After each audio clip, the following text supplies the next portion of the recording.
Bonjour à tous, bonjour à toutes. Bienvenue dans cette vidéo. Alors aujourd'hui, je vais vous parler d'un sujet parce qu'on entend beaucoup de choses, on a beaucoup d'idées reçues sur le sujet. Pourquoi? Eh bien, la perte de poids ne dépend pas uniquement de l'alimentation. On va parler des idées reçues, mais aussi, évidemment, je vais vous donner des solutions. Donc, restez bien jusqu'à la fin. C'est une capsule qui va pas durer très, très longtemps. Mais il me semblait important quand même de vous expliquer et de faire taire un petit peu ce qu'on voit à droite, à gauche, comme quoi, eh bien, il faut absolument faire attention à l'alimentation, même si, évidemment, ça reste quand même un levier, mais vous allez voir que c'est pas on va dire le principal. Si vous faites attention à votre alimentation, mais que vous mettez pas autre chose en place, eh bien, tout simplement, vous n'allez pas réussir. Et c'est ce qui bloque dans la majorité des cas, en tout cas, ce que moi je remarque dans mes différents accompagnements. Donc la croyance, eh bien, c'est que tout est dans l'assiette. Beaucoup de femmes pensent que leur poids est uniquement lié à leur alimentation. C'est ce que je vous disais à l'instant. Cette vision qui est complètement simplifiée, eh bien, peut mener à des échecs répétés. Et du coup, le fait d'avoir eh bien des échecs répétés, il y a une frustration croissante. Et on va voir que aussi, la plupart des personnes, la plupart des femmes, eh bien, repartent sur des régimes, et plus vous allez faire de régimes, et moins vous allez avoir de facilité à perdre sur le long terme. Et en plus, ça sera de plus en plus difficile à perdre vos premiers kilos. Tout ça, je vous explique, donc restez bien jusqu'à la fin. Donc, je vous ai fait un petit schéma. Je sais que, eh bien, on m'a fait, on est revenu vers moi en me disant, ouais, c'est bien les schémas, ça nous permet de mieux comprendre. Donc là, je vous ai fait un petit dessin. On voit bien les idées reçues hein, sur la gestion de poids, les croyances au niveau de alimentaire, donc le poids lié à la nourriture, comme je vous disais. Les échecs répétés, eh bien, ça conduit, eh bien, à des luttes de poids qui est continue. Donc, plus vous allez vous focaliser sur l'alimentaire, moins vous allez y arriver, et plus du coup vous allez avoir des échecs. Et derrière, eh bien, c'est ce que je vous disais juste à l'instant. La frustration va augmenter, et vu que la frustration augmente, eh bien, tout simplement, la détresse émotionnelle, qui est un facteur important dans la perte ou dans la prise de poids, eh bien, va se mettre en place. Donc, comprendre les facteurs qui sont complexes de la gestion de poids, ça se limite pas, encore une fois, qu'à faire d'un régime ou prendre des produits soi-disant miracles. Si on prend par exemple le rôle du cerveau, eh bien, ça va influencer les émotions et les comportements alimentaires. Donc, c'est-à-dire que si par exemple votre cerveau, on va le voir par la suite, mais si par exemple vous avez du stress, eh bien ça va impacter le rôle de votre cerveau et derrière, eh bien directement, ce qu'on appelle l'effet cocooning, on va aller consommer ou surconsommer des aliments riches et c'est ce qui va nous faire prendre du poids. Mais c'est pas tout parce que on peut s'apercevoir que dans un second temps, vous avez aussi le métabolisme. Votre métabolisme détermine la combustion et le stockage des graisses. C'est-à-dire, pour vous expliquer, c'est simple, si vous avez, on a tous entendu parler d'un métabolisme lent ou un métabolisme rapide. En fait, il n'existe pas de métabolisme lent ou rapide. C'est à la base, on a tous le même métabolisme, mais c'est en mettant en place des mauvaises choses, entre autres les régimes, ça va faire, ou avec la partie hormonale, et on va voir tout à l'heure, très souvent, votre métabolisme est au ralenti. Donc, s'il est au ralenti, derrière, vous avez beau faire attention à votre alimentation, vous n'allez pas perdre de poids. Je rencontre beaucoup de personnes dans mes accompagnements, dans les débuts, dans le bilan, eh bien, ces personnes me disent, ou des personnes qui m'appellent et qui me disent, je ne comprends pas, je ne mange pratiquement pas, et c'est vrai, et pour autant, je ne perds pas, voire je prends du gras. Eh bien, c'est tout simplement un problème de métabolisme qui est complètement déréglé. Et pour ça, chaque personne est différente, donc faut échanger par rapport au passé et au présent aussi, voir un petit peu ce que les personnes ont mis en place. Dans un troisième temps, on va voir aussi l'équilibre hormonal. Donc l'équilibre hormonal, on peut parler par exemple la ménopause, la préménopause. Donc ça, je vous invite à aller voir aussi une de mes vidéos que j'ai faite sur la ménopause qui vous explique un petit peu comment vous pouvez perdre du poids même si vous êtes en ménopause. Mais au-delà de la ménopause, il y a la partie équilibre hormonal. Et cette partie hormonale, eh bien, ça va réguler la faim et le stockage des graisses. Comment? Eh bien, encore une fois, si vous faites par exemple, si vous mettez en restriction ou si vous avez un métabolisme qui est lent, derrière, le fait d'avoir un métabolisme lent, vous allez provoquer certaines choses et du coup, par exemple, si vous êtes, je prends un exemple j'essaye d'être clair, pour pas partir dans les détails un peu trop techniques, mais si par exemple, vous êtes hyper stressé, vous allez sécréter du cortisol. Le cortisol, c'est l'hormone de stress. D'accord? Si c'est ponctuel, ça va. Par contre, si c'est régulier, vous allez prendre comme des shoots, d'accord, de cortisol. Et c'est ce qui va faire que derrière, eh bien, vous allez modifier votre biologie, vous allez modifier aussi la partie hormonale, entre autres la ghréline, la leptine et bien d'autres bien d'autres hormones, entre autres la partie ghréline, leptine. C'est la partie sensation de faim et la partie rassasiement. Donc ça, vous allez dérégler toute cette partie-là. Donc ce qui fait que même si vous faites attention à votre alimentation, derrière, ça ne suffit pas. Autre point, l'influence du microbiote. Le microbiote intestinal, c'est ce que vous avez au niveau voilà, on va dire au niveau de l'estomac, pour schématiser. C'est toutes les bactéries en fait qui font que votre corps fonctionne, mais c'est des bonnes bactéries. Eh bien, à partir du moment où le microbiote intestinal n'est pas bon, ça va derrière affecter la digestion et l'inflammation. D'accord?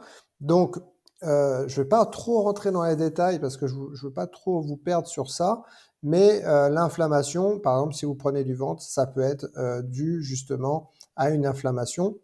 Si par exemple, à savoir que le microbiote intestinal, c'est ce qui va régir aussi votre santé en général. D'accord? Votre énergie, votre humeur, votre sommeil. Donc tout ça, en fait, ça fait partie de la gestion de poids. Donc on est très loin, très loin, et restez jusqu'à la fin parce que je vais vous donner un exemple. On est très loin du simple, voilà ce qu'il y a dans l'assiette.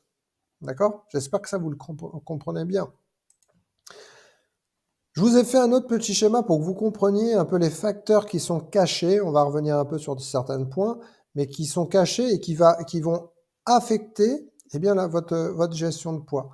Premièrement, ça va être les toxines, d'accord, engendrées par exemple par le foie, qui va compliquer la perte de poids, à savoir que par exemple, si vous vous couchez trop tard, à partir de minuit, votre foie va se mettre en route. Si vous n'êtes pas au repos, il ne va pas fonctionner correctement. Votre foie est là pour nettoyer en partie votre organisme. Deuxième point, vous avez le stress chronique, on en a parlé tout à l'heure. Ça va provoquer des envies de sucre et un stockage évidemment de graisse au niveau de la partie abdominale. Ce qu'on peut appeler aussi l'alimentation cocooning. Vous êtes stressé, donc du coup vous allez consommer ou surconsommer. Vous avez le sommeil, très souvent insuffisant. Dans ma conférence, j'en parle. D'ailleurs, si vous souhaitez regarder ma conférence entièrement gratuite, faites-vous plaisir. Allez en commentaire, juste en dessous de la vidéo, vous pouvez aller voir. Je parle du sommeil, à savoir que le sommeil, eh bien, ça fait partie à 55% de votre perte de poids. D'accord? Donc, ça perturbe aussi la partie hormonale, la satiété. Ça va inciter les personnes à aller grignoter. J'en parle encore une fois dans ma conférence. Et puis, les émotions qui sont non régulées, non gérées. Et là, ça va faire quoi? Eh bien, forcément, ça fait un petit peu comme le stress chronique. Vous allez plus de facilité à aller sur l'alimentation qui va pas, quoi. Une alimentation riche. Donc l'importance d'une approche, c'est quoi? C'est bien le poids. on voit bien que le poids n'est pas qu'un problème alimentaire. Une perte de poids durable, eh bien, ça va nécessiter une compréhension globale. Et c'est ce que ne fait pas, encore une fois, les régimes ou les compléments alimentaires ou les poudres ou les plats préparés ou ce que vous voulez. Hein, j'espère que vous vous rendrez bien compte et j'espère que vous allez arrêter. Après cette vidéo, vous allez bien comprendre. Comment on fait? Eh bien, tout simplement, il faut rééquilibrer tout le système hormonal. Il faut gérer efficacement eh bien, le stress et les émotions. Donc ça, il y a des techniques pour ça. Vous allez aussi optimiser eh bien, votre microbiote et la digestion. C'est ce qui va vous permettre d'être en meilleure santé et donc du coup avoir une meilleure énergie et donc du coup pouvoir mettre des choses en place, mais dans la vie de tous les jours. Et favoriser eh bien, un sommeil de qualité, ça c'est quelque chose que vous pouvez faire très simplement, d'accord, et qui va représenter quand même à environ 55% de votre perte de poids. D'accord? Donc tous ces points-là, on les voit évidemment dans l'accompagnement Renaissance depuis 2013 que j'accompagne des personnes. Mais pour aller plus loin, en fait, j'ai voulu vous mettre ce que disait en fait la science. D'accord? Et c'est pas, encore une fois, c'est pas moi qui le dis, c'est la science. La science, et j'en parle dans ma conférence, le stress peut augmenter eh bien, le stockage des graisses par la libération du cortisol, c'est ce que je vous disais tout à l'heure. Un microbiote déséquilibré est lié eh bien, à l'obésité et une inflammation accrue. Toutes ces études-là, je vous les mets dans ma conférence. D'accord? Donc, je vous invite vraiment à aller voir parce que vous allez comprendre beaucoup, beaucoup de choses. Je sais que beaucoup de personnes ne la regardent pas entière, vont regarder les 10, 15 premières minutes et après on va arrêter. Et c'est dommage parce que vous avez beaucoup, beaucoup de contenu qui peut en tout cas vous aider. Ou une nuit, une nuit de mauvaise qualité eh bien, peut réduire de 30% votre capacité à métaboliser les graisses. D'accord? 30%. En sachant que là, les 30%, ça inclut, vous avez une autre partie qui inclut de 30 à 55 à peu près, 50-55% au niveau du sommeil. Et ça, c'est les 30%, d'accord? On est sur le métabolisme, la métabolisme des graisses et vous avez une autre partie derrière qui prend en compte tout ce qui est hormonal, etc. D'accord? Donc là, je vous ai résumé pour que vous compreniez bien le petit schéma. Voilà. Je vous ai, comme je vous l'ai dit en début de vidéo, je vous donne un exemple pour que vous compreniez bien. Par exemple, j'ai accompagné une femme de 38 ans qui était stressée, qui dormait peu, qui enchaînait eh bien, les régimes. Elle en avait fait 3 ou 4, je crois, si je me rappelle bien. Le problème que moi j'avais identifié lors de son bilan, eh bien qu'il y avait un déséquilibre au niveau du cortisol, du microbiote qui était aussi perturbé. Et donc du coup, eh bien, je lui ai proposé de l'accompagner. En tout cas, je lui ai montré, je lui ai expliqué comment je pouvais l'accompagner. Et on a travaillé sur la gestion du stress, l'optimisation du sommeil. D'accord? Et là, eh bien, ces résultats, c'était quoi? Eh bien, on a stabilisé sa partie émotionnelle. Et donc, du coup, derrière, qu'est-ce qui a fait que? Eh bien, c'est ce qui a fait que, forcément, elle a perdu du poids. Et donc, du coup, elle est encore, là, ça fait quoi? Ouais, non, là, elle est stabilisée. Mais en tout cas, elle est stabilisée et elle ne reprend pas de poids. D'accord? Donc, vous comprenez bien que si, par exemple, à cette personne, je m'étais penché que sur la partie alimentaire, cette personne aurait peut-être perdu du poids. Mais ça aurait été compliqué parce qu'il y a toute la partie cortisol, enfin tout ce qui est partie hormonale et microbiote qui était perturbé. Donc elle aurait lutté. Peut-être qu'elle n'aurait pas réussi à perdre de poids. Et pour autant, même si je lui avais fait descendre en termes de poids, dès qu'elle aurait fini l'accompagnement, derrière, elle aurait pris. Pourquoi? Parce qu'en fait, on n'avait pas réglé la source du problème. OK? Donc, Quelques principes à retenir, si vous devez retenir des points, les points clés, c'est ne vous focalisez pas, donc ça j'arrête pas de le dire, uniquement sur l'assiette, mais sur l'ensemble de votre mode de vie. Identifiez eh bien, vos facteurs de stress, par exemple. Apprenez aussi à les gérer derrière quand vous les avez identifiés. Si vous les avez un problème pour les identifier ou pour les régler, encore une fois, n'hésitez pas à vous adresser à quelqu'un de compétent. Assurez-vous eh bien d'un sommeil réparateur pour régénérer votre corps, votre énergie aussi. Prenez soin de votre microbiote, d'accord? Parce que c'est lui qui régit tout votre corps et votre système de santé. Faites-vous accompagner par un vrai professionnel et pas par des conseillers que vous pouvez voir à droite à gauche, des vendeurs de rêves, mais des personnes qui vont eh bien, vous accompagner sur la globalité. D'accord? J'ai rien contre les personnes qui accompagnent que sur la partie nutritionnelle, mais encore une fois, vous pouvez vous rendre compte que la partie nutritionnelle, ça va pas être productif. Sauf si, par exemple, vous avez pris 1 ou 2 kilos, vous voulez les perdre, et voilà. Mais par contre, si vous avez pris un certain nombre de kilos depuis des années et que vous n'arrivez pas à les perdre, eh bien malheureusement, vous n'allez pas réussir à les perdre durablement.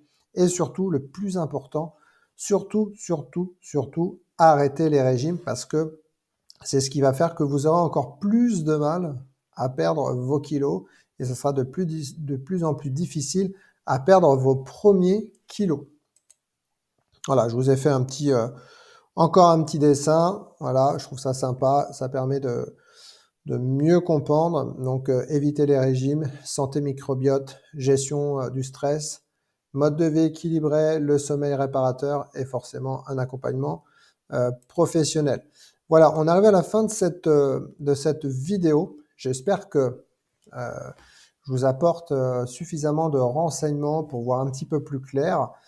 Le dernier petit paragraphe, eh bien, un corps en équilibre, une vie transformée, c'est que votre poids eh bien, va être l'expression de nombreux facteurs internes, comme vous l'avez compris, et une approche intégrée est essentielle pour des résultats durables. Donc, il faut une réelle méthode, un réel accompagnement pour que déjà dans un premier temps, vous puissiez comprendre eh bien, ces mécanismes, comment votre corps fonctionne, comment votre cerveau fonctionne.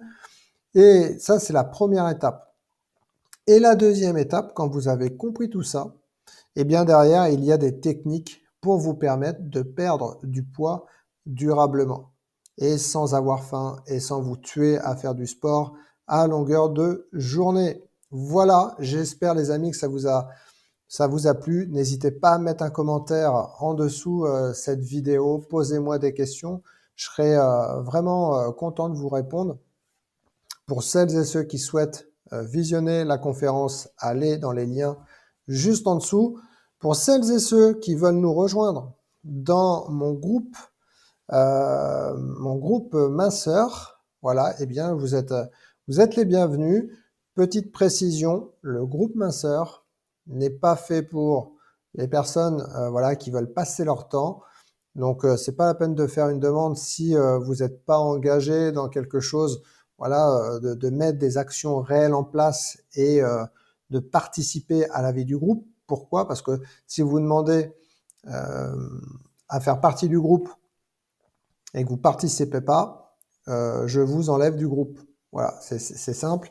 Et c'est pareil, vous avez 3 questions à l'entrée. C'est ce qui me permet de créer du contenu, puisque